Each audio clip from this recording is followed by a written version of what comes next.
Hi, today we're going to talk about how to graph hyperbolas. So hyperbolas are going to have two different equations. There's something called the transverse axis, and depending on the transverse axis being horizontal or vertical, there are going to be two different equations. The first one is here. This is the one for the horizontal transverse axis, and this one is for the vertical transverse axis. I want to point out that unlike ellipses, you do have values of a and b, but there is no relationship between them as far as which one has to be greater. So the first number that you see is always going to be the value of a, and it has its own meaning, and then the second one is b. So we're going to start with an easy example. This is x squared over 4 minus y squared over 1 equals 1. Since the equation starts with x, that means we have a horizontal transverse axis.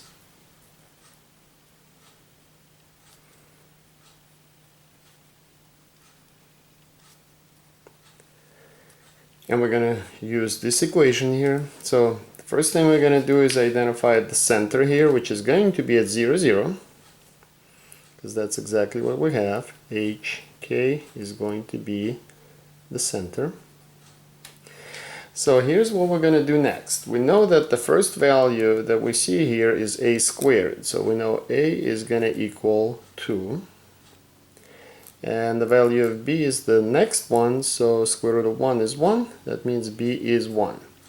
So how we're going to apply that is this.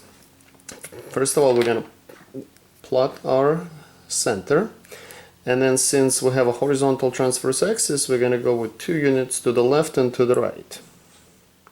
And these are going to be our vertices. And I can actually write my vertices right away. They're going to be at 2, 0 and negative 2, 0. Okay.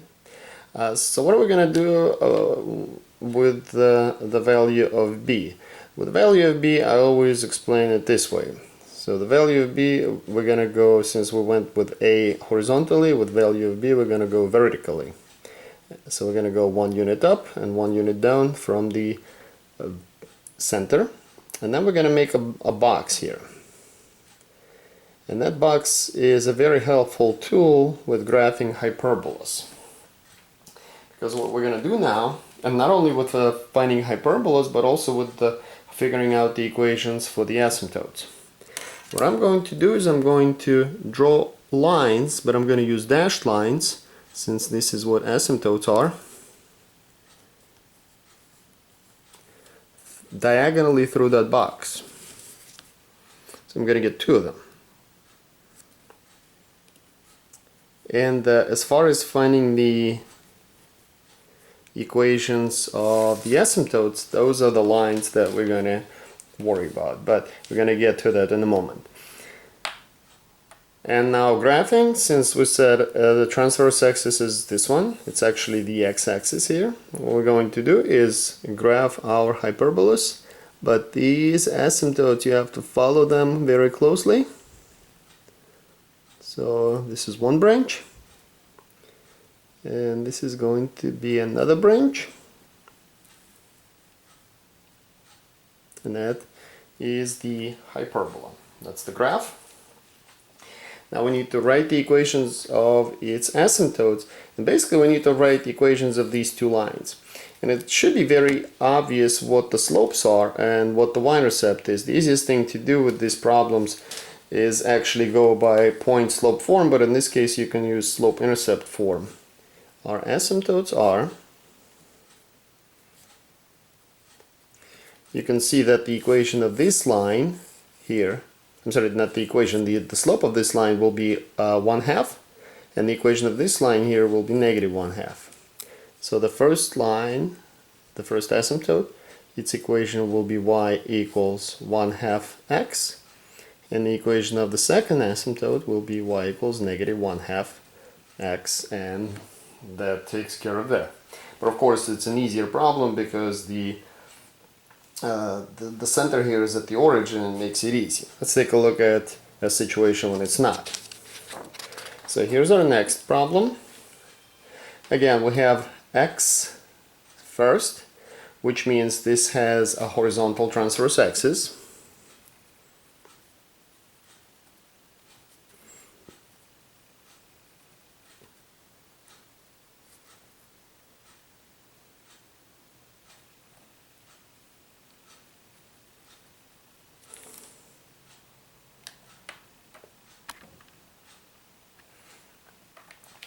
And so it's very similar to the previous problem. So we can identify our center here, which is going to be at 2, -1.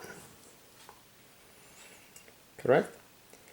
And the first value here is going to be a squared, the second is b squared. So we can see that a is going to be square root of 16 is 4, and square root of 9 is 3. So these are the values of a and b. But we are going to go from the center of this hyperbola. So we got to plot that first and use that as our starting point. So 2, -1 is right there. So again, 4 is, since the transverse axis is horizontal, we're going to go horizontally with 4. 1, 2, 3, 4 to the right, 4 to the left. And then the value of b, we're going to go up and down. 1, 2, 3, 1, 2, 3. And we're going to make that box.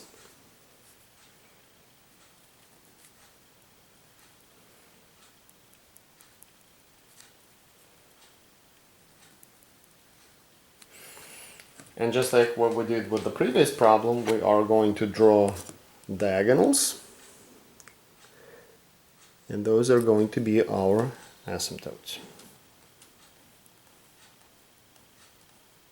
Here's one.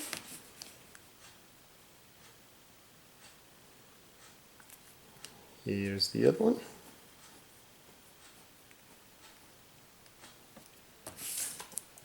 Okay.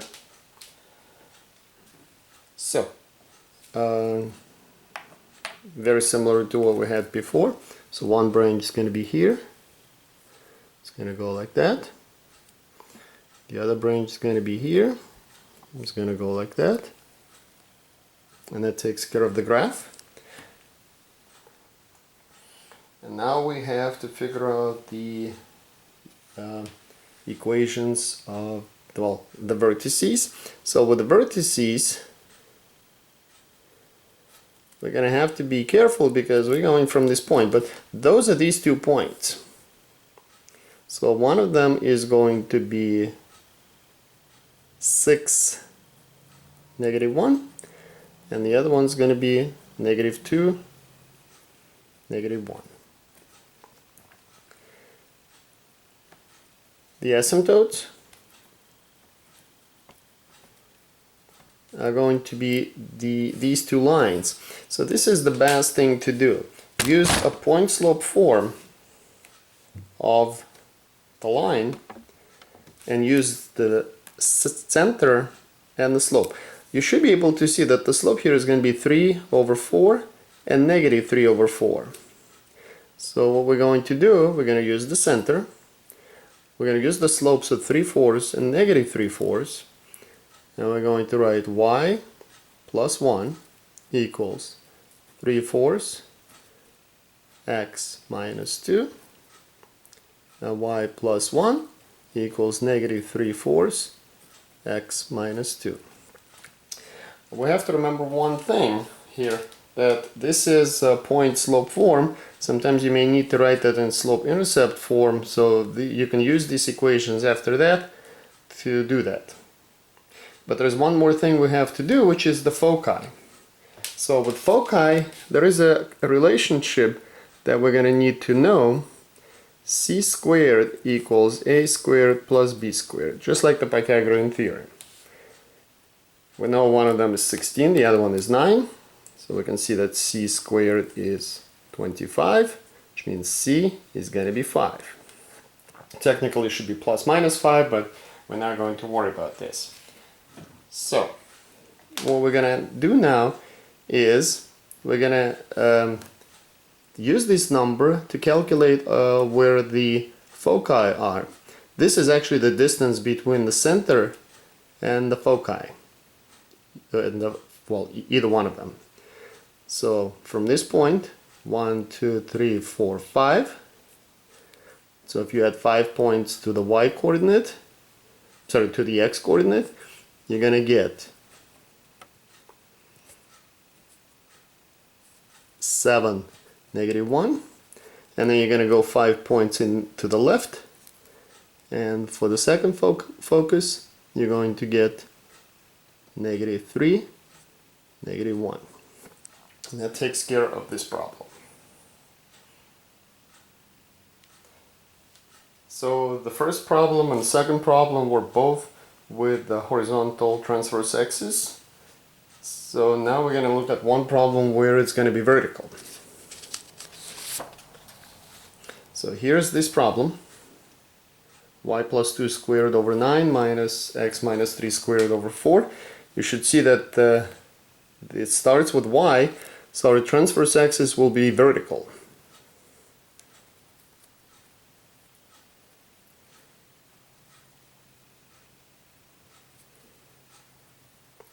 So the center here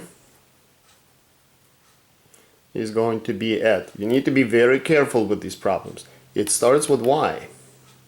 So don't accidentally put this number as your first value. The center here is going to be at 3, -2, because 3 goes with x and 2 goes with y.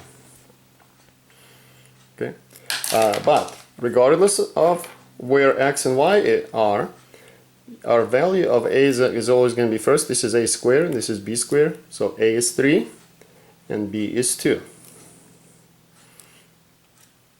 We'll plot the center first, 3, -2. But because the transverse axis is vertical, we're going to go with 3 up and down. So we're going to go 1, 2, 3, 1, 2, 3. And with the value of 2, we're going to go left and right. We are also going to make that box.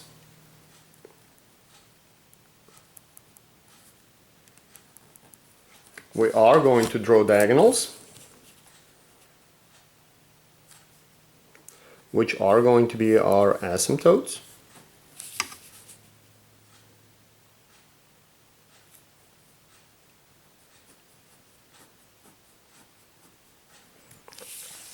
But here our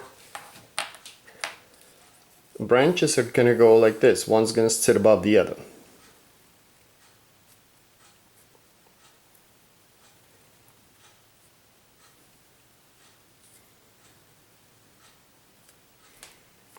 These are the vertices.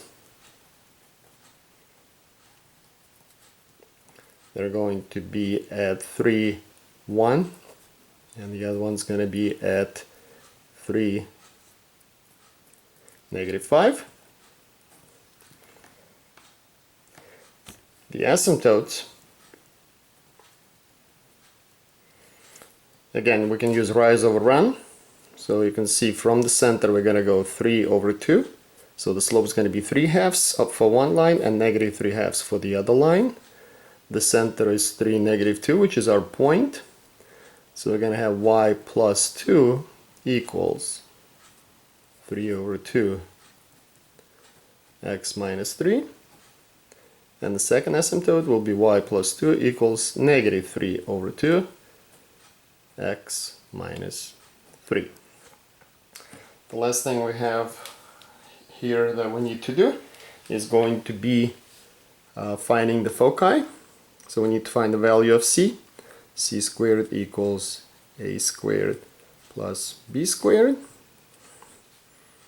So c squared will be 9 minus 4 at, I'm sorry, 9 plus 4 is 13. And here we're going to have c square root of 13, which nothing we can do with that. We're just going to leave it like that. But we do need to remember for the focus, since the transverse axis here is vertical, we're going to have to go up square root of 13 units from the center and down. So then our foci will be So we're only changing the y coordinate, we're keeping the x coordinate. It's going to be 3, negative 2 plus square root of 13. And the second focus will be 3, negative 2 minus square root of 13. And this is how it's done. I hope this helps.